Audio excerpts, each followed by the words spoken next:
Du bist auf der Suche nach der perfekten Dichtung für deine Haustür. In diesem Video zeigen wir dir, wie du schnell und einfach fündig wirst. Und damit begrüße ich dich ganz herzlich auf dem Dikara Dichtungskanal. Die Welt der Dichtungen ist riesig und es gibt mehrere 10.000 verschiedene Dichtungsprofile. Ich habe hier mal eine Handvoll Haustürdichtungen mitgebracht, die sich optimal eignen, um deine Haustür entsprechend abzudichten. Jetzt ist es so, dass es sicherlich für Laien nicht einfach ist, das richtige Profil zu identifizieren. Hier kommen wir, Dikara der Dichtungskönig, ins Spiel.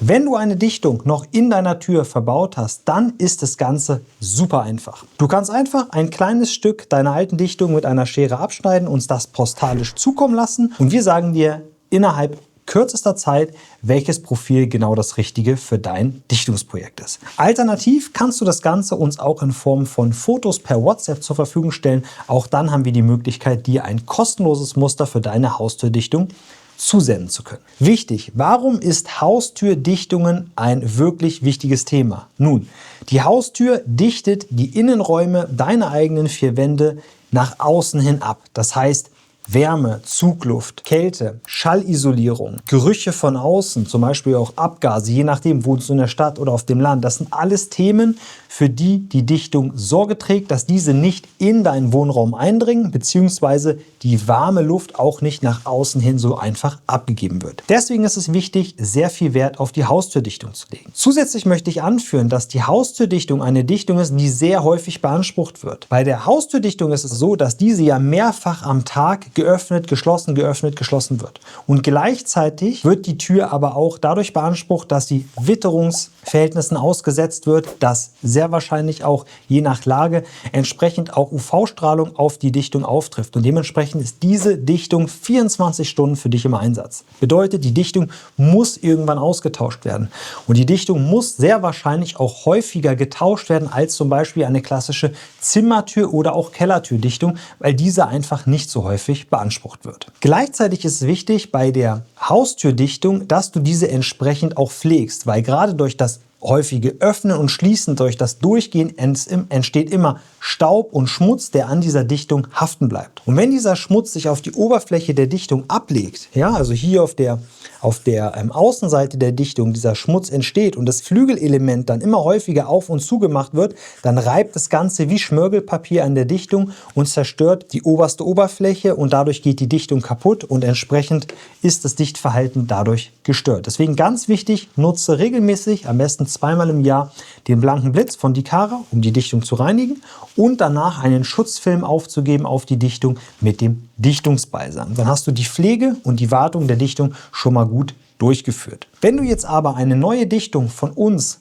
angefordert hast oder ein kostenloses Muster von uns erhalten hast, dann baue das Ganze in deine Haustürdichtung ein, schließe die Haustürdichtung, schau, ob das Flügelelement gut auf der Dichtung anliegt und du die Haustürdichtung trotzdem gut schließen kannst und öffne die Haustür ruhig einmal ruckartig und schaue, ob die Dichtung entsprechend in der Nut drin bleibt. Denn dann hast du Sicherheit, dass der Fuß richtig sitzt, fest genug sitzt und du auch eine entsprechende gute Dichtungsauswahl treffen kannst. Worauf könntest du jetzt noch achten? Nun, dadurch, dass die Haustürdichtung nach außen hin gelegen ist, kann es dazu führen, dass gerade im Winter du entsprechende Temperaturunterschiede hast. Deswegen würde ich dir immer empfehlen, auf eine TPE-Dichtung zurückzugreifen, ein sehr hochwertiges Material, das auch in Teilen recycelfähig ist und entsprechend auch eine Dichtung nutzen, die entweder ein Zwei-Komponenten-Material verbaut hat oder aber mit einem Antidehnungsfaden ausgestattet ist, sodass die Dichtung sich aufgrund von Temperaturunterschieden nicht zusammenzieht oder ausdehnt und der Sitz der Dichtung immer gleich bleibt. Wir von Dikara, der Dichtungskönig, empfehlen auch immer, das Ganze mit dem flinken Winkel auf Gärung zu schneiden, das heißt den 45 Grad Schnitt anzuführen,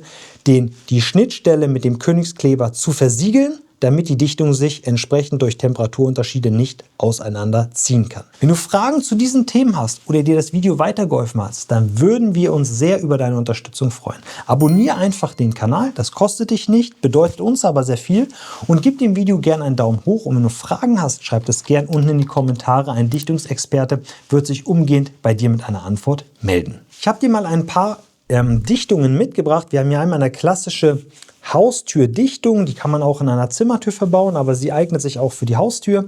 Das Schöne bei dieser Dichtung, auch hier ist ein Anti-Dehnungsfaden hier in der Mitte an der Oberseite des Fußes verbaut, sodass die Dichtung entsprechend stabil ist, auch bei Temperaturunterschieden. Und du hast hier oben eine Besonderheit bei dieser Dichtung. Wenn du diese nämlich verbaust in deine Haustür und du merkst, die Tür lässt sich jetzt sehr schwer schließen, dann hast du die Möglichkeit, Material zu entfernen. Bedeutet, hier oben ist ein sogenannter Ausreißsteg verbaut.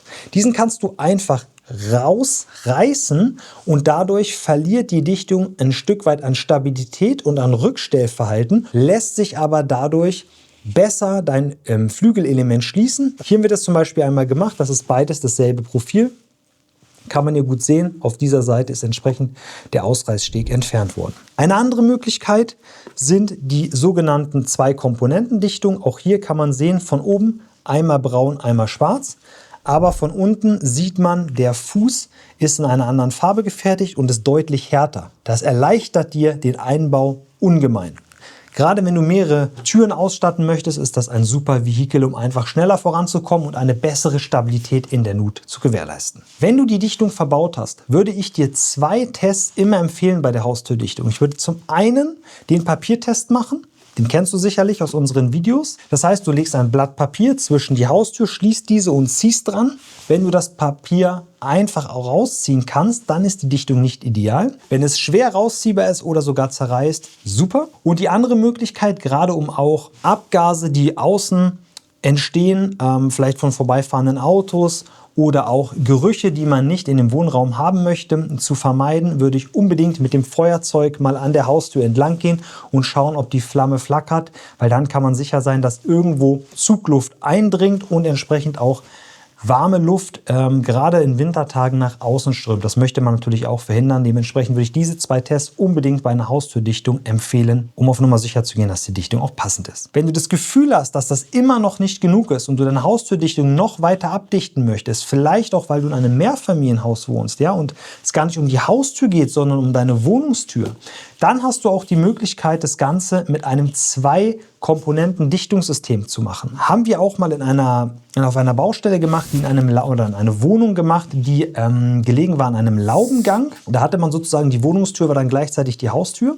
Man hatte da vorne befahrene Straße und die Wohnung war relativ hoch gelegen, sodass es sehr häufig dort auch sehr windig war. Das heißt, man hat dort Zugluft, man hat im Winter extreme Kälte und dementsprechend kann man dann eine klassische Haustürdichtung dort verbauen und gleichzeitig noch eine Klebedichtung daneben setzen, in den Rahmen einbauen, sodass man hier ein 2-Komponenten-Dichtungssystem verbaut hat.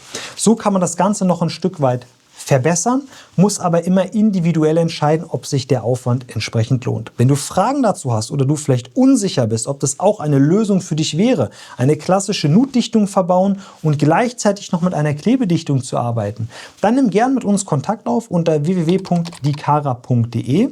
Ein Dichtungsexperte berät dich dort gerne vollumfänglich und kostenlos. Danke, dass du bei dem Video mit dabei geblieben bist. Wenn du Fragen zu diesem Thema hast oder dir doch unsicher bist, schreib es gerne in die Kommentare.